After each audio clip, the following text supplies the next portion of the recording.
Hello दोस्तों, क्या हाल चाल। मैं विपुल शर्मा एक बार फिर आप लोगों का स्वागत करता हूँ आपके प्यारे से परिवार के भाई। दोस्तों, हम लेकर आते हैं आप लोगों के लिए फिजिक्स यानी कि भौतिक विज्ञान की बेहतरीन सी क्लास, जिसमें हम आपको कराते हैं थ्योरी प्लस न्यूमेरिकल ट्रिक के अकॉर्डिंग। तो चलिए बात करते हैं। आज चैप्टर नंबर 3 हमारा यहाँ पर चल रहा है और लास्ट क्लास में मैंने आपको बताया था कि सेल क्या होता है, सेल का आंतरिक प्रतिरोध क्या होता है स्मॉल आर, और सेल का टर्मिनल विभवांतर V बराबर क्या होता है। ये सारी बातें हम पढ़ चुके थे। आज पढ़ेंगे कि सेलों का संयोजन यानी सेलों का कॉम्बिनेशन कितने प्रकार से किया जा सकता है। ठीक, चलिए दोस्तों बात करते हैं। देखिए जरा, सेलों के अगर मैं संयोजन की बात करता हूँ तो कितने पॉइंट यहाँ से बनते हैं। पहला पॉइंट बनता है सेलों का श्रेणीक्रम, दूसरा समांतर क्रम, ठीक, और तीसरा बनता है मिश्रित क्रम। ये 3 प्रकार के होते हैं और तीनों ही हमारे सिलेबस में। ठीक है, क्लियर है इतनी बात। तो सबसे पहले आज हम स्टार्ट करेंगे वो श्रेणी क्रम को करेंगे। देखते हैं किस तरीके से सेलों को श्रेणी क्रम में जोड़ने पर क्या हमारा फॉर्मूला निकल के आता है। तो देखेंगे, सबसे पहले हम बात करते हैं स्टार्ट श्रेणी क्रम की, यानी कि इन सीरीज। क्लियर बात समझ में आ गई। देखिए, सबसे पहले मैं इसका परिपथ आपको बताता हूँ और परिपथ के अकॉर्डिंग ही आपको चीजें यहाँ पर क्लियर करूँगा।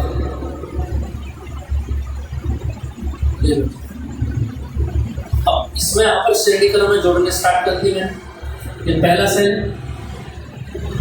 ये दूसरा सेल, ये तीसरा सेल है, चौथा, पांचवा। ठीक है, यहाँ तो लिख लेंगे और यहाँ के बाद n सेल जुड़ जाते हैं ऊपर परिपथ। ठीक है दोस्तों, इतनी बात क्लियर है। और इसका बाह्य प्रतिरोध बन जाता है कैपिटल R। इतनी बात समझ में आ गई। अब कितने सेल जोड़े हैं, जैसे पहला सेल E हो जाता है, दूसरे का B, तीसरे का B, चौथे का B और आखिर में एंड सुन तक चले। और सेलों के प्रतिरोध खुद के कितने हो जाते हैं इसको। क्लियर बात समझ में। तो ध्यान देंगे आप, माना n सेलों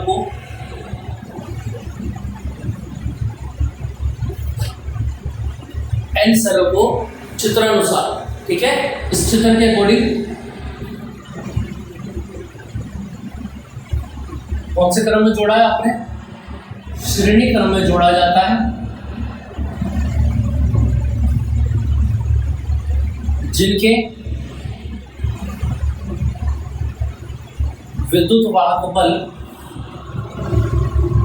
E तथा इनके खुद के आंतरिक प्रतिरोध कितने लिए हमने यहाँ पर ध्यान देंगे। अब डायग्राम में कितने लिए हैं आंतरिक प्रतिरोध,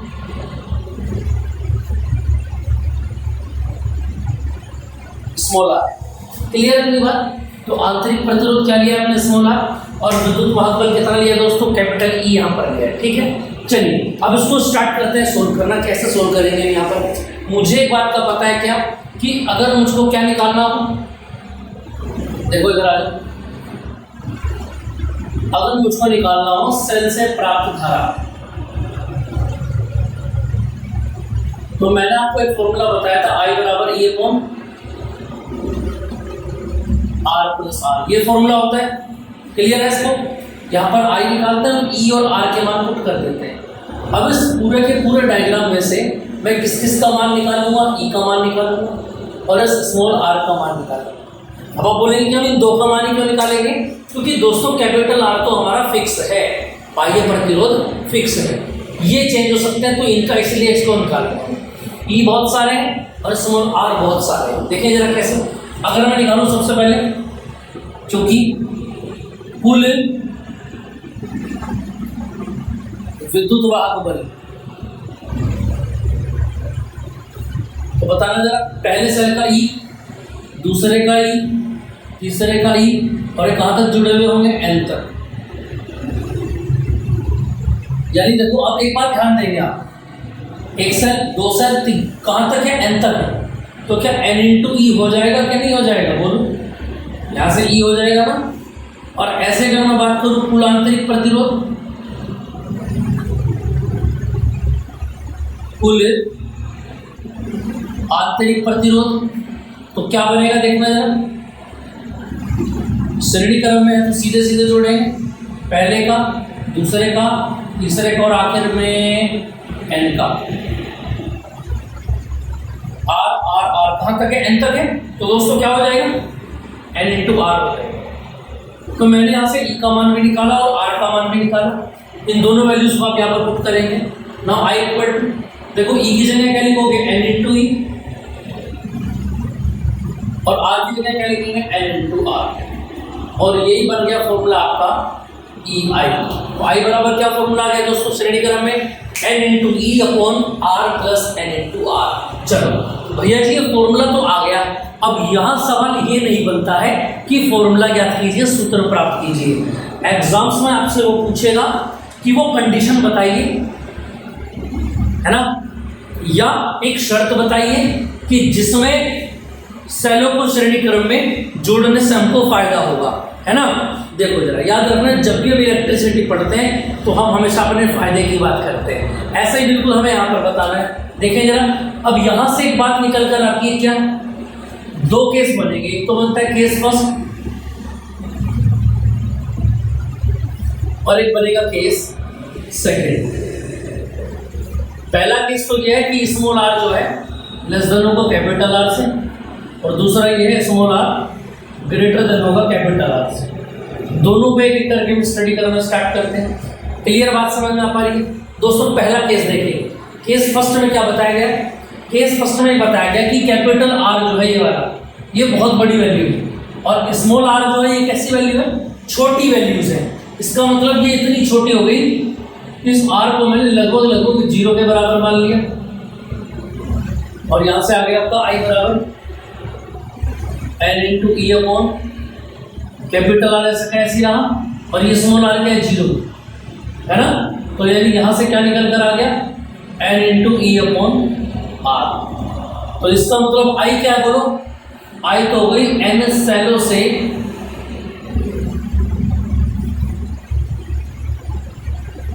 प्राप्त धारा बराबर n इंटू ई बटे r। क्या हो गया बोलो,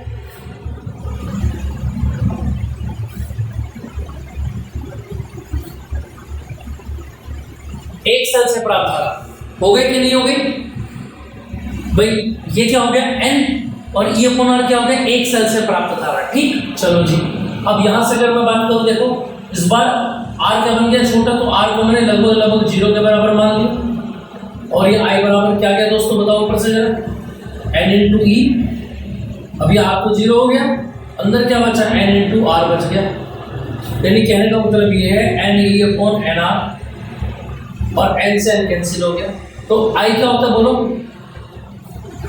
I होता है n सेलों से प्राप्त धारा बराबर। अब E बटे R क्या हो गया बोलो, केवल एक सेल से प्राप्त धारा, एक सेल से प्राप्त धारा। क्लियर बात समझ में आ पाएगी। अब आप मुझे दोनों स्टेटमेंट स्टडी करके बताएं कि कौन सा स्टेटमेंट में हमको फायदा मिलेगा, बताएं जल्दी जरा। देखो यहाँ पर आपने n सेल जोड़े, लेकिन n सेल बहुत सारे सेल जोड़ लिए अनगिनत, और सबको जोड़ने के बाद भी जो आपका करंट आ रहा है वो किसके बराबर आ रहा है, एक सेल के बराबर ही आ रहा है। देखो बराबर किसके, एक सेल से प्राप्त आ रहा है। ये कौन सा प्रतिरोध है, जिनमें आंतरिक प्रतिरोध बाह्य प्रतिरोध से अधिक हो। तो क्या फायदा हुआ कुछ n सेल जोड़ने का, नहीं, जबकि करंट कितना आ रहा है, एक सेल के बराबर। ऊपर आ जाओ, n सेल जोड़ने पे जो धारा आ रही है वो कितनी आ रही है, एक सेल की धारा में n से गुणा कर दो। अब जोड़ने की जरूरत भी नहीं, जितने आपके पास सेल, माने आपके पास 100 सेल है, तो n का मान कितना हो गया 100। तो एक सेल से जो प्राप्त धारा आपको हो रही है, मान लिया 5 एम्पियर हो रही है, तो 100 सेल से कितनी हो गई, 100 पंजे 500, खत्म सवाल। तो याद रखना श्रेणी क्रम में किसको जोड़ा जाएगा, इसके नीचे बात नोट करके लिखेंगे आप लोग यहाँ पर लास्ट में, कि जिनके आंतरिक प्रतिरोध बाह्य प्रतिरोध की तुलना में बहुत कम होंगे या लगभग 0 के बराबर होंगे, उन्हीं को आप किस में जोड़ेंगे, श्रेणी क्रम में जोड़ेंगे।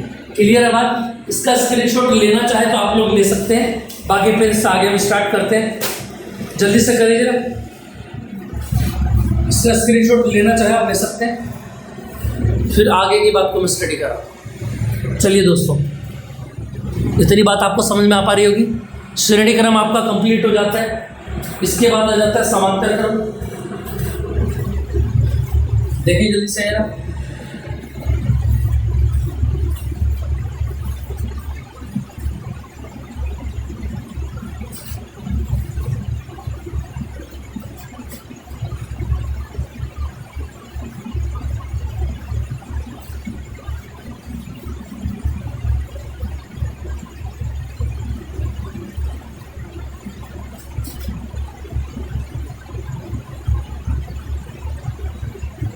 देखो दूसरा आ जाता है आपका समांतर क्रम।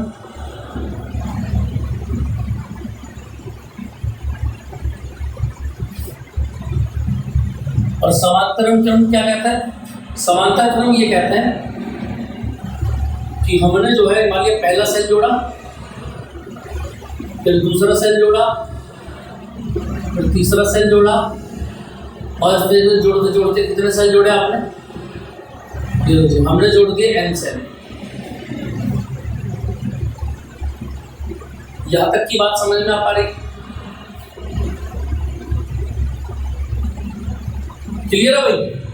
पहले सेल का ई है, दूसरे का भी, तीसरे का भी and small R small R small R. समझ में आ पा रही? अब यहां से आगे की अगर मैं बात करूं तो देखना जरा, यहां से आगे की बात किस तरीके से स्टार्ट होगी। हमको पता है क्या कि I बराबर क्या होता है? बोलो, P upon R plus R। भाई यही तो फॉर्मूला होता है हमारा। हमें हर बार क्या चाहिए? बोलो, E की वैल्यू चाहिए और R की वैल्यू चाहिए। ठीक है, तो मैंने क्या कहा, n सेलों को चित्रानुसार कौन से क्रम में जोड़ा? समांतर क्रम। समांतर क्रम में जोड़ा जाता है जिनका विद्युत भाग बल E आंतरिक प्रतिरोध स्मॉल r। अच्छा, मुझे यहाँ से एक बात बताएंगे आप लोग क्या कि देखो जरा, जैसे मैंने पहले जोड़े थे, मैंने इस बार भी बिल्कुल ऐसे ही जोड़े, E प्लस E, दूसरे का, फिर तीसरे का, एंड सोन n तक है। लेकिन मैंने आपको एक बात बताई थी क्या कि जब भी समांतर क्रम में जोड़ा जाएगा तो किसी भी दो बिंदुओं के बीच में विभवांतर कैसा होता है? एक समान होता है। क्लियर है? अब एक समान होने का मतलब ये होगा कि इन दोनों के बीच में जो विभवांतर है वो कैसा रहेगा? एक समान ही रहेगा, तो यानी E ही रहेगा। ठीक है, चेंज होने वाला नहीं है। इसको आप लिख भी सकते हैं आप, है ना? तो समांतर क्रम में मैं लिख देता हूं यहाँ पर, समांतर क्रम में V कैसा होता है? एक समान। ठीक, प्रतिरोध की बात करो तो समांतर में है तो उल्टे करके जोड़ देंगे। पहला का प्रतिरोध, दूसरे का और तीसरे का, और एंड सोन कहाँ तक है? ये n तक जोड़ेंगे। तो देखना जरा यहाँ से कितना आ जाएगा? 1/r into n। इसको उल्टा कर दो तो ये क्या हो जाएगा? r/n हो जाएगा। ये हो जाएगा कि नहीं हो जाएगा? बताना जरा। ठीक, अब देखिए जरा, सेल से प्राप्त धारा की अगर मैं बात करूं तो यहाँ से क्या आ जाता है? I बराबर, बोलो, ऊपर तो E आ जाएगा, नीचे R आ जाएगा, और इस R की जगह क्या आएगा? बोलो, R/n। क्लियर है? इसको थोड़ा सोल्व कर लेते हैं, और सोल्व करके कितना आएगा? बोलो, n की गुणा R में हो जाएगी, n इंटू R, प्लस ये R ऐसा ही रहेगा, और बटे में जो है ना वो कहाँ जाएगा? ऊपर आ जाएगा। बोलो, समझ में आया कि नहीं आया? बिल्कुल सेम पहले जैसा है, कुछ भी चेंज नहीं करना है। ठीक, चलिए दोस्तों, अब आ जाते हैं केस फर्स्ट के ऊपर। केस फर्स्ट और केस सेकंड।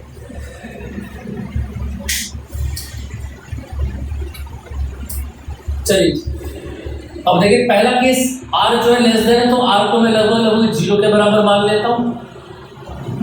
और देखो ना जरा, I बराबर, देखो ऊपर से क्या आएगा? n इंटू E अपॉन, ये R तो 0 हो गया, तो स्मॉल r तो 0 है, तो ऊपर से क्या बचा? n into R। n से n कैंसिल हो गया इस बार, फिर दोबारा से क्या आ गया? E बटे R आ गया। पहले बात नीचे है, इस बार ऊपर आ गया। यानी कहने का मतलब ये हुआ कि n सेलों से प्राप्त धारा जो है I, ये किसके बराबर? बोलो, एक सेल की धारा से, एक सेल से प्राप्त धारा। समझ में आ रहा होगा? और केस सेकंड की अगर मैं बात करूं तो यहां पर आप क्या करेंगे? आंतरिक प्रतिरोध स्मॉल r को क्या कर देंगे? ग्रेटर देन कर देंगे इसका मतलब ये कैपिटल आर लगभग लगभग 0 के बराबर हो गया और आई बराबर कितना आ जाएगा बोलो, एल इंटू ई। बोलो कितना है, ये कैपिटल आर 0 है ना, कैपिटल आर को 0 करोगे तो 0 हो जाएगा, क्या बचेगा 0 प्लस आर बचेगा, यानी ये आ गया आपका एन बाहर आ गया और ई बटे आर अंदर आ गया, यानी आई क्या होता है बोलो, एन सेलों से प्राप्त धारा, ठीक है, एन इंटू ई बटे आर क्या होता है बोलो, एक सेल से प्राप्त धारा। तो आप मुझे खुद ही बताएं जरा कौन से ऑप्शन में आपको फायदा होगा, बेनिफिट होगा, जल्दी से बताएं जरा। भाई यहाँ पर आप एन सेल से प्राप्त धारा निकाल रहे हैं, एन सेल जोड़े आपने, बहुत सारे अनगिनत सेल जोड़े, लेकिन जोड़ने के बाद भी आपका जब आंसर आया वो किसके बराबर आ गया, एक सेल की धारा के बराबर आ गया। इसका मतलब ये तो हमको कतई नहीं लेना है। दूसरा जब एन सेल जोड़े और बराबर आ गए एन गुणा एक सेल की धारा, तो आपको एन से गुणा कर देनी हर बार। और कौन से वाले, तो याद रखना इसका सही आंसर क्या होगा, जहाँ पर आंतरिक प्रतिरोध बाह्य प्रतिरोध से अधिक होता है, उन्हीं सेलों को समांतर क्रम में जोड़ा जाएगा। क्लियर बात समझ में आ पाए, ठीक है भैया, आ रही है बात समझ में, इतनी बात क्लियर। चलो ये समझ में आपको आ गया होगा, इसका स्क्रीनशॉट जो लोग लेना चाहते हैं वो ले सकते हैं, बाकी नोट्स बना रहे हैं तो बहुत अच्छी बात है। चलिए दोस्तों, तो यहाँ पर आपका हो जाता है श्रेणी क्रम और समांतर क्रम, ठीक है। चलिए तो फिर इसके बाद आपका बच जाता है मिश्रित क्रम, उसको मैं नेक्स्ट क्लास में आपको कराऊंगा, ठीक है दोस्तों। हमारे साथ बने रहिए, अपनी पढ़ाई बिल्कुल रेगुलर तरीके से करते रहिए। देखिए जुलाई भी एंड निकलने वाला है, तो बच जाएगा आपका अगस्त और सितंबर, उसके बाद त्योहार स्टार्ट हो जाएंगे। तो कहने का मतलब ये है दोस्तों कि पूरी मेहनत और लगन के साथ हम लोगों के साथ लगे रहिए, अपनी स्टडी को रेगुलर मेंटेन रखिए, ठीक है। अभी बिल्कुल भी फेवरेट सब्जेक्ट के झांसे में ना आए, सारे के सारे सब्जेक्टों को ही अपना फेवरेट बना के रखें, इस बात को याद रखें। क्योंकि अक्सर हमारे साथ क्या होता है कि जिन सब्जेक्ट को हम फेवरेट मान लेते हैं उन्हीं को हम ज़्यादा समय देते हैं, जबकि ऐसा हमको बिल्कुल भी नहीं करना है। अभी हमको स्कोर हमको क्या करना है, बैलेंस बना के रखना है, क्योंकि हमको अगर 90% से ऊपर लेके आने हैं तो सब सब्जेक्ट को सेम टाइम देना पड़ेगा, ठीक है दोस्तों। आई होप आप मेरी बात समझ गए होंगे। चलिए तो फिर मिलते हैं नेक्स्ट क्लास में नए टॉपिक के साथ, तब तक बने रहिए हमारे साथ। जय हिंद।